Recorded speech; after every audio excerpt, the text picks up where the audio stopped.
During family dinner at my parents', my 22-year-old daughter leaned in and whispered, "We need to leave now." She looked pale. I asked, "What happened?" She said, "You didn't look under the table." So I looked. 5 hours later, my sister was arrested, and my parents were calling in a panic. I know how that sounds. Dramatic, over the top, but trust me, I wish I were exaggerating. It started like every other family dinner. You know the type. Polished wood table, overcooked roast, polite small talk glued together with tension so thick you could butter it and serve it with bread. Every couple of months, we perform this little ritual, the dinner. My parents insist. It's important to stay connected as a family. My mother says it like the group chat didn't already feel like a hostage situation. My wife and I arrived exactly 6 minutes late, which is my version of being polite. Not early enough to help, not late enough to scold. My sister Karen was already there, of course. Perfect girl, golden child. Still calls herself between jobs, even though we all know that's just code for sitting in mom and dad's house watching cable news and Googling conspiracy theories. She sat at the head of the table like she owned the place. Our parents practically spoon-fed her. Her husband and child weren't there. She's in the middle of a divorce, so their absence was expected. No one mentioned it, of course, just tiptoed around the missing chairs like grief counselors at a party. My daughter Emma was there too. She's 22, fresh out of law school, working at one of those big firms with doors that shut properly and bathrooms you're not afraid to use. First job, big title, bigger pressure. She looked tired, but she was trying to keep up appearances. She always does. Dinner was, well, it was what it always is. Cold potatoes, warm criticism. My mother asked Emma about work, told her she should consider more stable hours like it was 1954. My father did that thing he does where he quotes a newspaper article no one asked for, then talks over everyone. My sister mostly sulked and sighed loudly, like her life was just one long injustice. I wasn't listening closely. I never really do anymore. I save my attention for when the insults start getting creative. It happened fast. Emma dropped her fork. It clattered onto the tile, and she ducked under the table to retrieve it. That's all. Just a clumsy moment. A quick bend down. A grab and go. But when she came back up, she wasn't the same. Her face had gone white, not pale, white. Like blood drained, ghost spotted, panic glazed white. Her hands were trembling just enough that I noticed, and she didn't pick her fork back up. She reached for my hand instead, like she did when she was 4 and had a nightmare. She leaned in close and whispered, low and sharp, "We need to leave now." My heart did that weird drop thing it does when something's wrong and your body knows before your brain catches up. I looked at her. Her eyes were glassy. Not crying, but close. "What happened?" I asked, keeping my voice low. She didn't answer right away. She just blinked hard, then looked at me like I should already know. Then she said it, flat and cold, with a hint of sarcasm so dry it cracked. "You didn't look under the table." At first, I thought she was being poetic, like some metaphor I was supposed to decode. You didn't look under the table. The truth is always beneath the surface. Some law school life lesson. But no, she meant it literally. I bent forward, careful not to bang my knees, and peeked beneath the table. There, barely tucked beneath one of the legs, was a small, folded piece of paper. I pulled it out. Emma snatched it from my hands the second it cleared the shadows. Her hands were shaking harder now. She unfolded it, looked at it for maybe a second and a half, and then clenched her jaw so tight I heard something click. "We're leaving," she said. I nodded. My wife didn't argue. She hates being there more than I do. We made up some excuse. Emergency, headache, early start, something vague and urgent sounding. My parents raised their eyebrows, but they didn't press. Karen didn't even look up. We were gone in 5 minutes. In the car, I finally asked, "What was it?" Emma didn't answer at first. She stared out the window like she was waiting for the glass to break. Then she held up the piece of paper. I looked at it, read it out loud without thinking. River Plant 573. I stared at it. It looked like nonsense, like something from a dream that stops making sense as soon as you try to explain it. My stomach was twisting itself into knots. Emma looked like she might come undone. I tried to keep my voice even. "What is it, honey? What am I looking at?" She didn't answer, just stared ahead. Then finally, quietly, "It's my password." I blinked. "Your what?" "My password," she said again, softer this time. There was no sarcasm, no eye roll, just dread, plain and sharp. I felt the air thicken in the car, my pulse in my neck. Did you write it down? No. Did you tell anyone? No. A pause. Her voice cracked a little. It's Grandma's handwriting. I looked again, and she was right. It was my mother's handwriting. I'd recognize that messy, overconfident loop anywhere. The same one she used to write birthday cards and grocery lists. And now apparently my daughter's password. I didn't say anything, neither did my wife. Emma kept going. I don't write it down. Ever. I just remember it. They must have watched me type it, or maybe they had a camera. I don't know. My chest was tight. My brain was trying to make space for some other explanation. Any explanation that didn't end where I knew this was going. Why would they do that? I asked, my voice thinner than I meant it to be. I don't know, she snapped, voice cracking. Then quieter, calmer, but colder. But I'm going to find out. Back home, she went straight to her laptop, her work laptop, not her personal one. She opened it and logged in. I watched from the hallway, trying not to breathe too loudly. She navigated fast, focused, angry, terrified. Then she clicked something and froze. I didn't ask what she saw. She just stared at the screen for a long time. Finally, she said, "This is really bad." Then softer, "I know what they did." Then nothing. Just silence, and her crying quietly in front of a glowing screen. I didn't ask again. But I started to feel the ground shift beneath us, like something ugly had crawled out from under the table and was now sitting at the head of the family. I sat in the kitchen while Emma worked at the table, her laptop glowing faintly like a warning light. She hadn't said much since, just that she knew what they'd done and that it was bad. So I sat there watching her, waiting, turning things over in my head, and the only answer I had was, this didn't start with Emma's password. It started with me. Not that I realized it then. Growing up, everything felt normal. Mostly. Or at least I thought it did. I was the only child for the first 3 years. I got all the attention. The photo albums, the Christmas pajamas. My mother told me I was a serious baby, and I believed her. My dad said I asked too many questions. That too.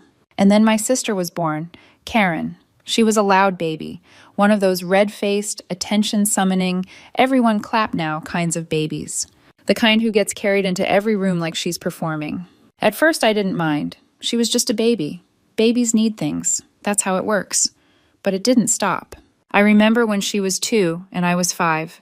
She pulled my hair so hard a clump came out. I screamed.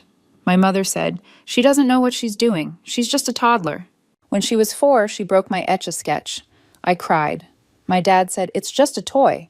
When I was 8, she hit me in the face with a plastic truck, split my lip. I still remember the smell of blood and Play-Doh. My dad told me, girls don't always know how to handle their energy. They asked me what I'd done to upset her. So, okay, I didn't hit her back. That's what good kids do, right? They stay calm. They set the example. But once, just once, I snapped. She was chasing me around the living room with a wooden spoon and smacked the back of my arm hard enough to welt. I turned around and slapped her shoulder. Reflex, not rage. They grounded me for 2 weeks. "You're older," my mother said. "You should know better." She got pizza that night. I got sent to my room. That was the first crack in the story. The second was that nothing ever changed. Karen got older. The tantrums stayed, the outbursts, the door slams, the way everything in the house tilted to protect her mood. She yelled at teachers, broke things, got into fights. My parents said the kids were too rough. The teachers didn't understand girls. The school had it out for her. She needed space. She needed patience. She needed everyone to orbit her. And I didn't. I did my homework. I cleared the table. I kept my voice down. I stayed out of the way. Eventually, I stopped expecting to be praised for anything. I stopped trying to be seen. They never hit me. They fed me, drove me to school, took my picture on the first day of 3rd grade. But the center of gravity was always her. And even after all that, I still didn't see this coming. Karen got married in her 20s, to Mark. He was smart, quiet, careful, the kind of man who watches everything and says only what needs to be said. I liked him. They had a son, big eyes, shy smile. Emma used to babysit him when she was in high school, read him stories, let him win at Uno. And for a while it seemed okay. Then one day, Mark was gone. No scene, no voicemail, no paper trail on the kitchen table. He left with the boy in the middle of the night and didn't come back. It took a few days before the truth caught up to us. Divorce, custody filing, restraining order. He said she hit him. Said it had been happening for a long time. Said he was scared. Now here's the part where I'm supposed to say I was shocked. That I couldn't believe it. But I could. I didn't want to. But I could. Mark never struck me as the kind of man who makes things up. And Karen, I knew her before the excuses. Before the charm. Before anyone ever said, she's just under a lot of stress. The signs were always there. We just didn't talk about them. Not in this family. My parents blamed him instantly. Called him manipulative. Said he was brainwashing the child. That he was turning the courts against her. My sister moved back in with them for a while. Slept in her old room. Mom made her tea. Dad sat on the porch with her, talking about men these days and how they don't know how to appreciate a good woman. I didn't stop seeing them. Not completely. We were still going to family dinners every other Saturday. But I stopped staying longer than I had to. But Emma, she kept going. Because they were nice to her. Extra nice. And I thought maybe they were just trying. Maybe they were making up for everything they hadn't been with me. They set up a little office for her upstairs. Told her she could work there any time. She works hybrid. Some days at the office, some days at home. We just want to see you more, they said. You're always working. Why not work here? We'll feed you. We'll take care of you. And they did. Lunches, coffee, groceries, kindness. They made her feel wanted. They made her feel like she mattered. And now I sit across from her, watching her work under the glow of that laptop screen. And I can't stop thinking about it. That little room, that sandwich run, that we're so proud of you. Now that she's found that password, her work password, apparently written in my mother's handwriting, I can't stop replaying it. Every smile, every quiet push to come over, every, we just want to see you. Because something was going on, and we didn't see it. Not her, not me. They wanted her close, kept her coming back, made it feel safe. But for what? That was the part I still didn't know. She hadn't told me exactly what they'd done, just that it was bad. And knowing this family the way I did, I believed her. Because I knew what it felt like when the trap had already been set, before you even walked in. Emma sat at the kitchen table like she hadn't moved in hours. Her laptop was open in front of her. The screen lit her face in sharp, uneven strokes, like someone standing too close to a fire. She didn't let us near it. That was expected. She works with confidential case files, abuse, custody, things people whisper about in court hallways. She's careful, always has been. And tonight, she looked like she was holding something radioactive with bare hands. I stood by the counter, rinsing a mug that didn't need rinsing, heart already halfway out the door. Then she said, "They downloaded Mark's file." My wife looked up from her chair. "Mark who?" she asked, though we both knew. "Mark Fletcher, Karen's husband." Her voice didn't waver. Someone opened his case file from my login, downloaded the whole thing. I felt the blood leave my hands. When? Yesterday, while I was out to lunch with Grandma and Grandpa. I didn't ask if she was sure, I just waited. I checked the logs 3 times. Timestamps, file ID, my user account, all of it. She didn't turn the screen. She didn't have to. "I didn't know he was a client," she said. "I wasn't on his case. I never even saw his name until tonight. If I had known, I would have reported it." I stepped forward and sat across from her, not to comfort, just to show I was with her. "They knew," she said. "They knew he was a client. That's why they kept inviting me. That's why they made it so easy to work there." I reached for her hand, but she pulled it into her lap like she needed both hands to hold what she was carrying. "Emma," I said softly, "you didn't do anything wrong." She shook her head slowly. "It doesn't matter. It looks like I did. My login, my laptop, and now it's tied to a sealed legal case I had no business being anywhere near." She closed the laptop like it might shatter. "If anyone sees it, I'm done." I didn't try to fix it. I just sat beside her, quiet. But there. Then the phone rang. It was my mother. Her voice a mess, part panic, part performance. "Karen's been arrested." Just like that. No warning, just dropped into my ear like a lit match. "What happened?" I asked. "Mark called the police. She just wanted to see her son. He twisted it. She went to his house, yes, but it was harmless. She brought toys. She just wanted to talk." "How did she get his address?" A pause. "She found it." "How?" "I don't know. What matters is he called the police on his own wife." I swallowed hard. Emma had stepped into the hallway. "We need help," my mother added. "Bail's $2,000. We wouldn't ask, but it's Karen."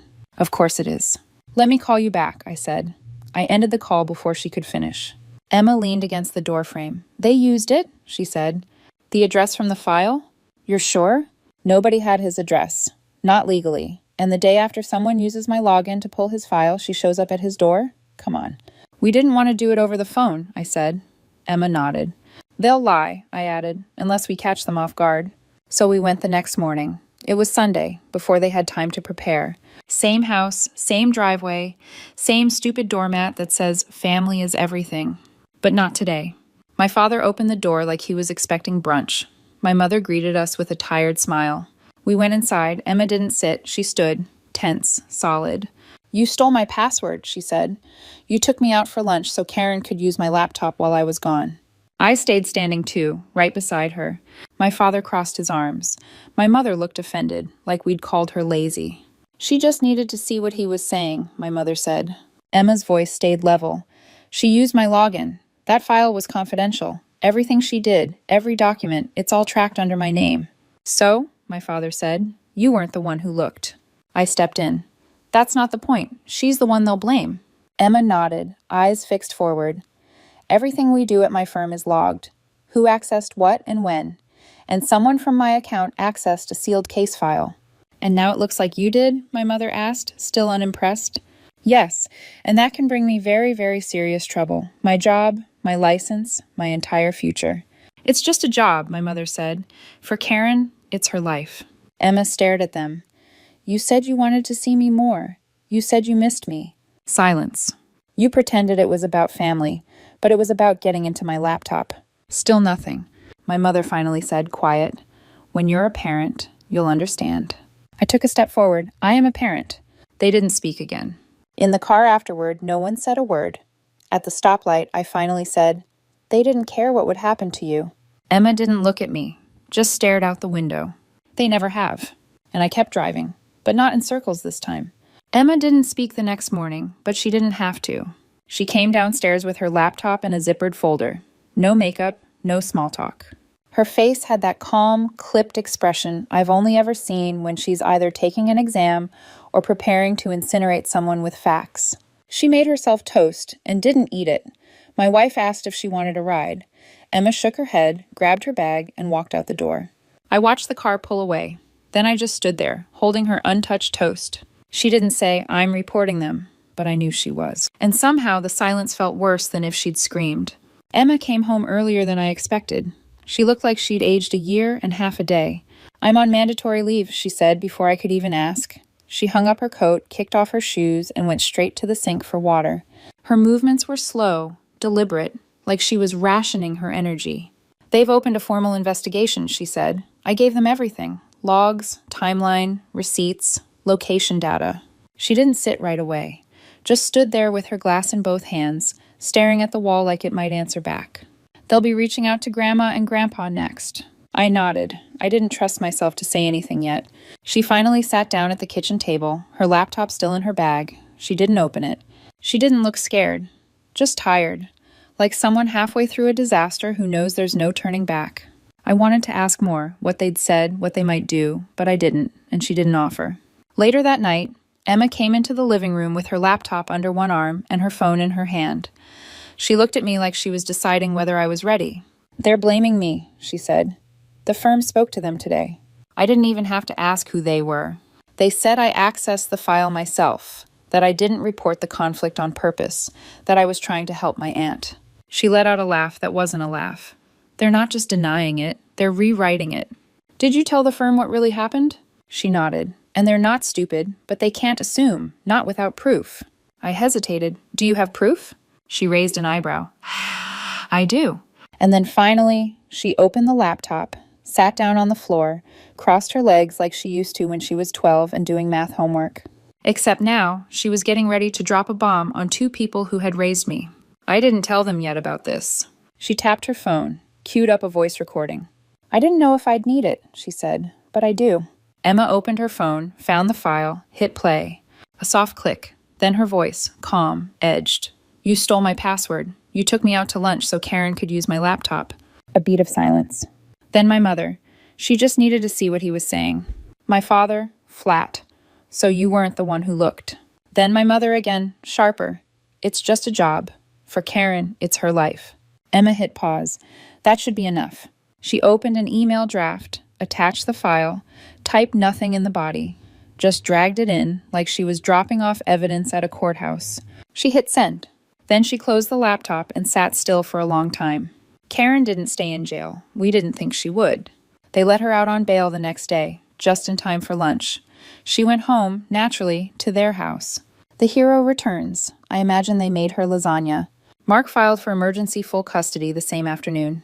Emma told me a few days later, quietly, like she wasn't sure I'd want to hear it, that the firm had followed up.